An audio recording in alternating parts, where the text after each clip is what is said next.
Olá, vamos a mais uma dúvida sobre taxa de variação média de uma função em relação a x, a variável independente x. E aqui, novamente, nós não temos definida algebricamente a função f de x. Se tivéssemos, nós faríamos a substituição, né, do x por menos 4, depois por menos 3, para obter a f de menos 4, a f de menos 3, e assim calcular a taxa de variação. Lembrando que a taxa de variação de uma função f, né, em relação à variável independente x pode ser dada por ΔY sobre ΔX. Y quem é? O y é a f de x.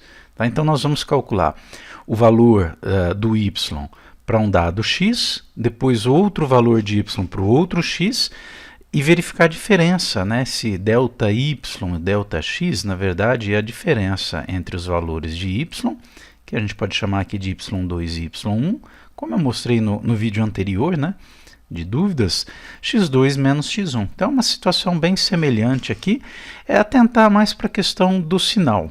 Tá? Porque a variação aqui é de menos 4 até menos 3. Então, quando o x é menos 4, está iniciando o intervalo e termina aqui, logo aqui, quando o x é menos 3. Agora, qual é o valor do y associado ao menos 4? Nós vamos aqui pela interpretação gráfica, né? Não é a forma mais exata de você calcular, mas é o que nós temos aqui. Então, quando o x é menos 4, nós percebemos aqui, né, que o y deve ser menos 1. Pelo menos é isso aproximadamente. Bom, e para o menos 3, aí fica mais difícil a análise aqui, porque não caiu exatamente, né, não parece ter caído num valor inteiro aqui. Bom, certamente não caiu num valor inteiro. Agora, qual é o valor que nós temos aqui? Tá? Perceba que cada quadradinho desse, né, equivale a 2 décimos, porque é uma divisão em 5. Quando você pega aqui uma unidade, né, cada unidade, você tem 5 desses quadradinhos aqui. Tá, ok? Então, o que nós temos aqui, muito provavelmente, né, é o quê? O menos 3,4. É menos 3 aqui, menos 3,2, menos 3,4. Ok? Então, vamos considerar esses valores exatamente. Tá? Quando o x for igual a menos 4, que eu vou chamar de x1, o y1, o valor associado a ele, é o menos 1. Esse valor aqui. Ok? Quando o x for igual a menos 3, é o x2, o x final, tá? O y2 é igual a menos 3,4. Ok? E se eu inverter x1 e x2? Não tem problema, desde que você inverta y1 e y2. Então, na fórmula, se você coloca aqui y2 primeiro, você tem que colocar o x2 primeiro. Ok?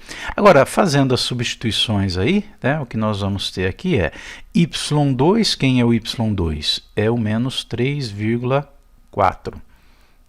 Correto? Menos o y1 é o menos 1.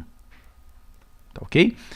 Tudo isso sobre x2, o x2 é menos 3, menos o x1, que é menos 4. Então, menos da fórmula aqui, esse primeiro menos da fórmula, e depois tem o menos 4, mesmo acontecendo aqui em cima. Tá? O que vai acontecer com esses sinais aí? Nós vamos ter menos 3,4 menos o menos 1 dá mais 1. Da mesma forma que embaixo, você vai ter menos 3 menos o menos 4, então dá menos 3 mais 4. Tá? Menos 3 somado a 1, tá? Você pega a diferença de menos 3,4 até 1 vai dar menos 2, não é a diferença não, perdão, é a soma algébrica, né? Menos 3,4. Tá? Você deve menos 3,4, você tem 1, então você deve menos 2,4. Sobre, mesma coisa aqui, ó, menos 3 mais 4 dá 1, positivo. Tá, ok? Portanto, o resultado aqui é menos 2,4.